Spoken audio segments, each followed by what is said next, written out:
안녕하세요. 사슴TV 교과서 조정목 메인은 구주영, 결클시킨 결이 레상스맨 이준욱입니다. 반갑습니다. 야! 사후관리나 보정 속옷 이런 거에 대해서 이야기를 해보도록 하겠습니다. 저번에 우리 보정 속옷 사용한다 안 한다. 그거 나 빼고 찍었는데 되게 조회수 잘 나오더라고. 아 그래? 그때 우리 보정 속옷은 나는 착용한다고 그랬고 안 하고 하고 안 하고. 나는 좀 다른데 밑절은 안 하고요. 겨절은 비대칭 있으신 분들은 해요. 하는 쪽. 한다 안 한다 그러면 안 한다 쪽이 안 한다 쪽에? 안 한다가 더 많아요. 안 한다 쪽에? 한다 안 한다 한다 안 한다. 한다 안 한다 한다 안 한다. 이랬다 저랬다. 오늘 자리를 잘 앉았다. 사후 관리에 있어서 브라가 어떤 영향을 미치냐. 저는 좋은 영향보다는 나쁜 영향을 막아준다라는 생각을 하고 있거든요. 한다고 해서 막 더 좋아지진 않은데 나빠지는 걸 막아준다라는 생각을 하고 동의해요. 그렇죠, 동의해요. 저도요. 동의해요. 저는 수단과 방법을 동원 다 해야 된다는 주의이기 때문에 사용을 하는데, 사용 안 한다는 김 교수의 생각은, 철학은 이런 건 어떻게 돼요? 왜냐면 오늘 그걸 궁금해 하시더라고요. 왜 병마다 다르냐? 왜 다르냐.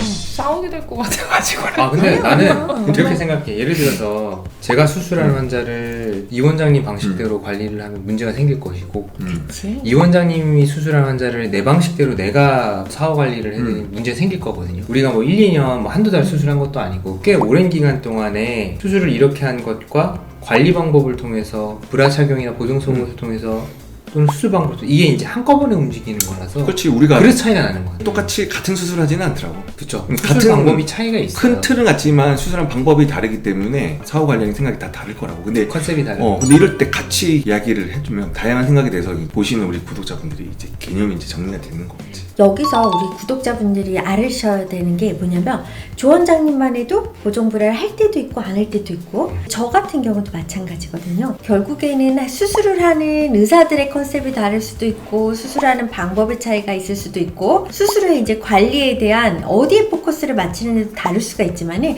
가장 중요한 거는 환자분의 현재의 가슴 상태가 어떤지가 제일 중요해요.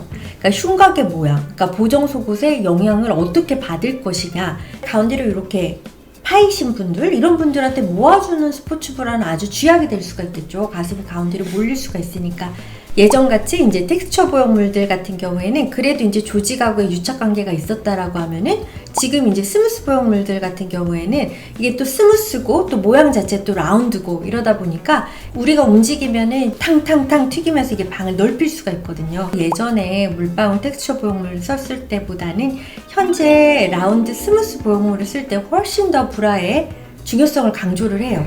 우리가 자연산 B컵 이상이 되면은 브래지 없이 운동을 하면 가슴 처지거든요. 정말 늘어지고 처지거든요. 보형물 들어갔을 때 이제 더 가속화가 될 수 있죠. 안에서 알맹이가 따로 놀 수 있기 때문에. 그래서 환자분들이 어느 병원은 한다던데 어느 병원은 안 한다던데 어디를 많이 보면서 정답을 찾는 게 아니라, 나에게는 왜 이것이 필요한가에 대한 근거에 대한 맞는 설명을 해주면 그게 맞는 것이지, 자기 가슴 상태라든지 내가 어떤 보형물을 쓰느냐, 어떤 크기의 보형물을 쓰느냐, 그리고 내가 어떤 라이프 스타일을 갖고 있느냐, 내 척추가 얼마나 휘었냐, 가슴 흉곽이 틀어져 있느냐에 따라 달라질 수 있기 때문에 나한테 맞는 정답을 찾으셔야 된다는 거를 좀 힘주어 말하고 싶습니다.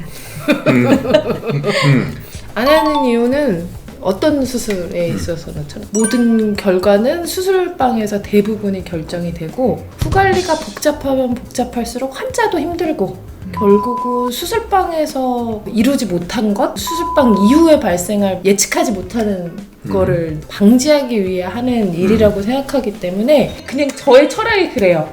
수술 그 자체가 후관리가 적게 들어가는 방향으로 수술이 되는 것이 환자한테도 편하고, 결국은 수술이 끝나고 뭐를 입혀서 막 이렇게 조정한다는 거는 제가 예측 불가능한 일들이 많다는 거잖아요. 그런 의미에서 그렇게 하는 것 같아요. 완전 공감하는데, 교수님 쓰신 표현 중에서 이제 내가 예측 가능한 범위, 개인 병원으로 하다가 이제 좀 병원이 커지니까 환자하고의 거리 좀 멀어지고 예측 가능도와 컨트롤할 수 있는 범위에 대해서 조금 문제가 생기기 시작해요. 왜냐면 이제 소수의 직원이랑 같이 일을 하는 것과 여러 다수의 직원들이랑 일하는 거는 조금 다르더라고요. 예전보다는 수술했을 때의 환자분이 조금 잘 못하시더라도 문제가 안 되는 쪽으로 조금 더 많이 진화가 된 것 같아요. 수술 자체가. 근데 특히나 이제 교수님 같은 경우는 매년 새로운 전공의가 오고 올해 소수의 직원이랑 일을 하는 게 아니잖아요. 계속 새로운 사람들을 교육해줘야 되고 또 대학병원의 세팅 자체가 환자하고 되게 가깝게 뭔가 되게 많이 해줄 수 있는 환경이 아니기 때문에 왜?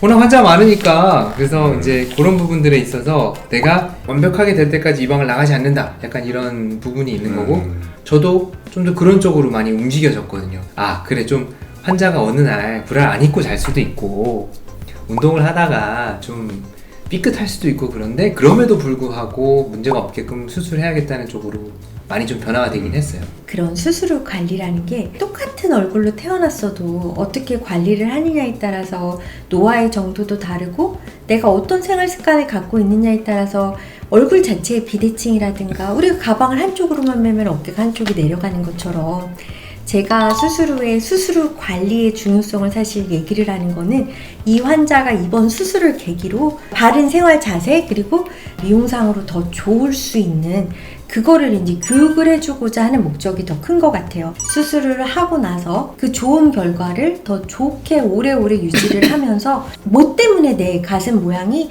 남들보다 더 일찍 처졌는지라든가 환자가 교정해 줄 수 있는 팩터가 있다라고 하면은 저는 그거를 가르쳐 드리는 게 되게 중요하다라고 개인적으로 생각을 하고 있어요. 그래서 그러면 수술방에서 완벽하게 수술하면 한쪽으로만 어깨를 매도 괜찮다?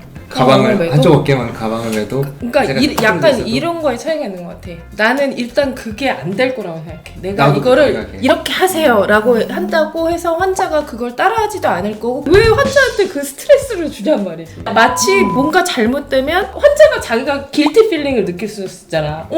내가 뭐가 잘못해서 내가 선생님 말씀한 대로 안 해서 이렇게 잘못됐나? 그런 부담감을 환자한테 줄 필요가 있나? 나는 그런 생각을 하는 것 같아. 근데 이렇게 생각을 해봐요. 의사가 하라는 대로 살면 정말 오래 사는데 의사가 하는 대로 살면 오래 못 살아. 그렇지. 근데 우리 입장에서는 더 좋아질 수 있는 이야기를 이분이 뭐 안 할 것 같아서 뭐 길티 감정 느끼냐 그것도 하나의 선택인데 근데 그런 좋은 방향성에 대해서 이야기를 해줄 필요는 있다. 아 근데 자세를 교정하는 거하고 음. 보정 속옷을 입느냐 마느냐 좀 다른 문제인 것 같아. 나는 그것도 일환이라고 봐. 나는 왜냐면 교수님이 이 삐뚤게 이렇게 자세가 있는 사람한테 삐뚤 자세가 좋지는 않다는 얘기는 해줄 거잖아요. 그걸 그렇죠. 고치지 못한다는 건 아니고 우리 모두 다 잘못된 자세나 생활 습관은 문제가 있다는 걸 알고 있어요. 근데 잠깐 이러면 주제가 너무 좀 커지고 그러니까 보정 속옷을 안 입어도 수술장에서 잘하고 나오면 굳이 뭐 밑빠짐이나 이탈되거나 이럴 부분이 없을 것 같다는 거잖아요. 수술에서 한 부분들도 중요하지만 수술 후에 착용하는 브라나 이런 것도 좀 중요하다. 이런 개념의 차이인 것 같아요. 오케이. 교수님은 별로 착용 안 해도 괜찮다. 나도 우리 수술 후에 컨셉이 있는 있으니까. 브라가 있고 어떤 브라? 그냥 환자한테 아무런 영향을 주지 않는 브라다. 그러니까 모으는 브라도 아니고 가슴을 내추럴하게. 뭐 밑선을 편안하게. 잡는 것도 아니고 이것도 아니고 그냥 내가 수술하는 대로 가만히 두는 브라다 이렇게 얘기를 해요. 저는 사실 수술 직후 한 2주에 3주 정도까지는 집업 브라 입을 수 있는 걸 드리거든요. 따로 그냥 병원에서 윗밴드 일주일 착용하시라고 드리고 아까 겨드랑이 깎였을 때는 그러면 보정소 입는다고 했잖아. 그런 경우는 왜 입는 거야? 왜냐하면 비대칭이 있으면 박리를 좀 다르게 들어가는데 하나는 리테이닝 리가먼트가 좀 덜 끊어지고 하나는 미선을 내렸을 거니까 리테이닝 리가먼트가 조금 더 손상됐을 거란 말이에요. 그리고 사실 그 삐뚤어진 상태로 지냈다면 뭔가 어깨 위치나 이런 것들에 맞지 않는 부분이 있을 건데 초기에 피막이 형성되는 한 달 기간 동안 그러니까 막 6달씩 입히진 않고 그 기간 동안에는 좀 그 부분이 스킨이 접혔으면 좋겠다. 왜냐면 겨드랑이 절개를 하는 환자분 자체가 또 저는 스페시픽하게 들어가자 또. 밑선이 또렷하지 않은 환자들한테는 좀 적극적으로 겨드랑이 절개를 권하는 편이고 이제 나의 경험은 안에서 고정을 해주거나 박리를 덜하거나 이런 것도 중요한데 이게 외부에서 이렇게 반복적으로 스킨이 접혀서 이 밑으로는 피부가 안 드러나고 위쪽은 보형물 때문에 좀 피부가 늘어나는 형태가 되면 이 3차원적으로 뭔가 좀 구조가 달라진다고 생각해요. 그래서 바깥에 스킨이 어떻게 늘어나 있는지도 이 가슴의 밑선을 형성하는 데 나는 중요하다고 생각을 하기 때문에 초기에는 그래도 좀 그 부분에 피부가 조금 접히도록 이렇게 좀 눌러주는 게 중요하다고 생각하고 밑점 절개 때는 이미 내가 접어놨으니까 또 원래 좀 어느 정도 밑선이 있는 분한테 수술을 했으니까 굳이 그렇게 아프게 왜냐면 보정속을 입혀보니까 아파하시더라고요. 그래서 그렇게는 안 한다. 이게- 다른 거죠. 조 원장님이 생각하는 의미를 나는 확장해서 모든 걸 다 그걸 적용한다. 그러면 필요한 사람에게도 하고 안 필요하지만 또 안 필요하다는 거를 내가 잘 모르겠어. 항상 필요하다. 항상 필요하다고 나는 생각. 내가 밑선을 고정해도 바깥쪽에서 음. 잡아주는 게 필요하다. 음. 근데 진짜 궁금한 게 저는 이제 밑선 절개할 때는 보정 속옷을 안 입히니까 환자가 아파하고 불편해서 안 입히거든요. 아파하진 않아요? 아파하죠. 대신에 텐션을 세게 하시더라고. 좀 보통은 그렇죠. 좀 이제 느슨하게. 느슨하게 해서라도 거기에 그거 안 접촉- 입는 거랑 똑같은 거 아니야?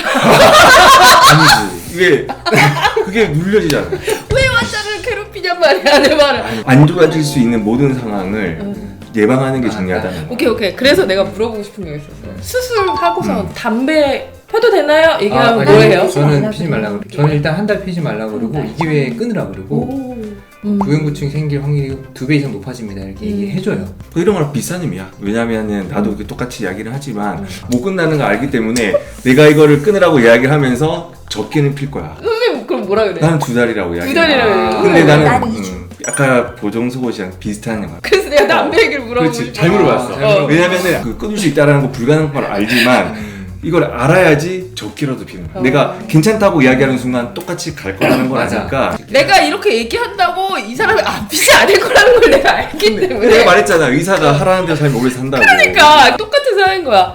환자가 내 말대로 할 것인가 안 할 것인가 안 할 것 같거든. 아니 근데 중요한 안 거는 한다고 해도 알려는 그냥 줘야지. 알려주잖아 나도. 알려주잖아. 담배 피면 좋지, 좋지 않죠. 않습니다. 잘못되면 수술이 잘못돼서 어차피 일어날 일이었겠죠. 이렇게 얘기하죠. 그게 이제 내가 잘못했다는 소리잖아요. 근데 그런데 내가 잘못하지 환자의- 않아도 문제가 생길 수 환자의 있으니까 컨디션을 의료라는 더 건. 좋게 만들어줄 수 있는 부분인 거지. 되게 조심해야 될 얘기는 우리는 이제 그게 무슨 의미인 줄 알고 얘기하는데 들으시는 분들이 오해할 수 있어요.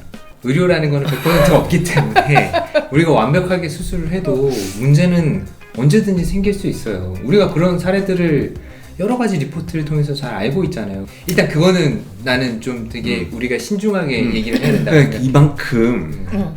이제 사후 관리에 있어서도 관점이 다르다는 다르죠. 겁니다. 자기가 가지고 있는 철학대로 모든 거를 이제 하게 되는 거야. 우리 한 4명의 이야기를 듣고 자기한테 잘 맞는, 철학적으로 잘 맞고 컨셉 잘 맞는 분을 명확하게 알 필요가 있다는 거지. 그렇기 때문에 이런 이야기가 나는 너무 재밌는 거야. 관리 방법도 되게 많이 바뀌었거든요. 점점 바뀌죠. 다들 바뀌지 않아요? 그럼 바뀌죠. 조금씩 그러니까 조금씩 바뀌죠. 이게 사실은 그게 정답이 없다는 뜻이잖아요. 그렇죠. 장비. Less is Less more. is better. Less is better. 적을수록 좋다. 사실 다 비슷비슷하면 비교되는 게 결국에는 보형물 뭐 쓰냐, 어디로 넣냐, 크기를 얼마 넣냐, 가격이 얼마냐, 똑같은 가격을 냈을 때 관리를 어떻게 받냐 이런 게 좀 있더라고요. 좀 서비스를 많이 받을 수 있는 것들을 선택하게 돼서 좀 찾아보고 연구를 해서 하긴 했어요. 근데 이제 제 결론은